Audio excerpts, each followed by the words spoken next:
if there's a reality in 10 years that AI takes your job and we live in this very automized reality, how do you find meaning? So this is kind of a concern. It's a big concern for people growing up.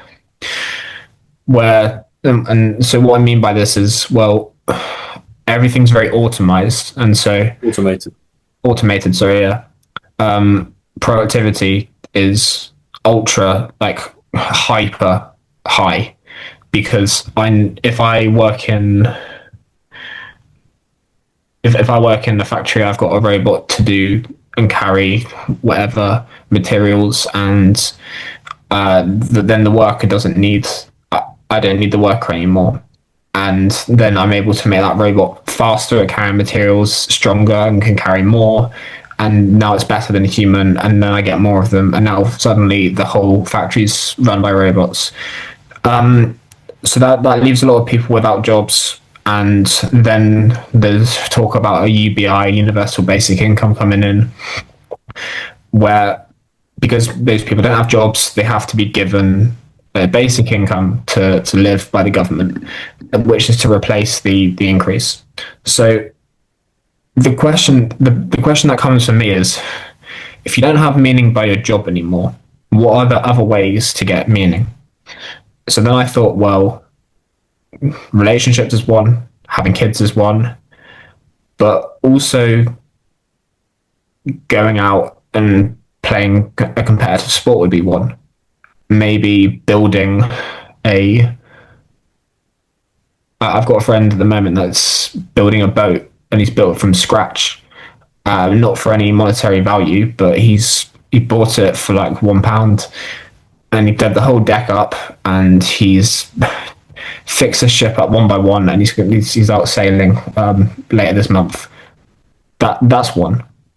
So what do all these things have in common? Well, there's some difficulty. There's all these things have a soul. And so then I came to the conclusion of you want to surround yourself with things that have a soul. And the boat example is really, really perfect because this whole process of having this thing that's you've invested so much time into was very difficult, but you now are sitting in the middle of the ocean, and you're everywhere you look is just miles of ocean, and you have this thing that is responsible for your safety. That to me is like that to me has a soul, because it's meaningful. It's literally responsible for your safety. Without it, like, you're going to drown. And so I suppose pets would be one of them. And so I want to basically say with this point is it's going to be okay if you don't have a job. There's still many other things that you can do without the monetary capitalist value that you can still get meaning from. And that's going to be the good thing about this future reality. And so this is kind of the way that we have to go into, I think, because, well, what's the alternative? The alternative is when people no longer have to do much work. Well, they get hedonistic. They go out on holidays and they drink. And what happened in Brave New World?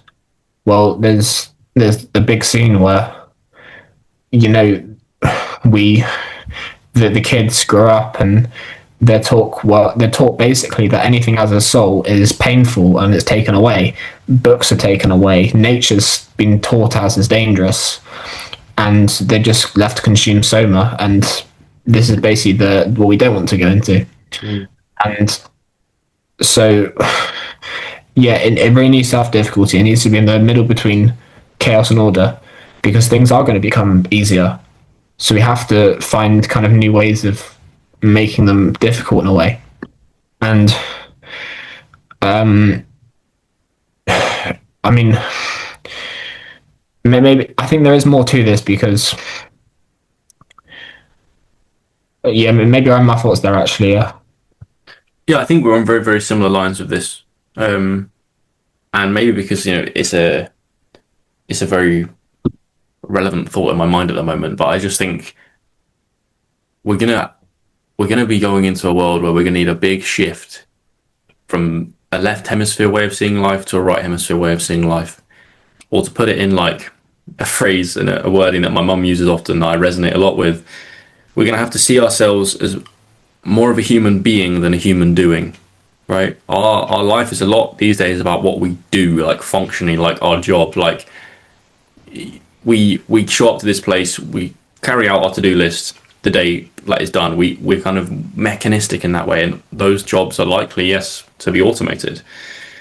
But that still leaves us with the more, yeah, more the parts of ourselves that I associate more with being a human being, right? And that's the creative stuff. That's the stuff that involves faith and mental work and psychology and philosophy, which will always be at our disposal. That can never be automated because that is intrinsically human. There's a writer on Substack called Govinda Bogle, and he has this great quote where he says, "What it doesn't worry me that AI will begin thinking for themselves. What worries me is that humans will cease to do so.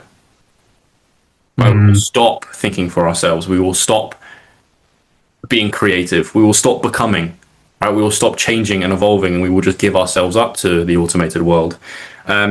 And I think there's a lot of truth in what you say about like those pathways to find meaning, the worthwhile struggle that we find in things like bringing up children or having a relationship or creating something, building something, getting involved in a hobby that's like difficult, and you have to walk the line between like struggle and like mastery. And that's very worthwhile. And there is an aliveness to that. There is a soul, as you would put it, you know, that it makes you feel alive. It enlivens your soul because of that process of becoming, I guess, and improving and creating. And I think you're right. I think that's the world we're gonna move into.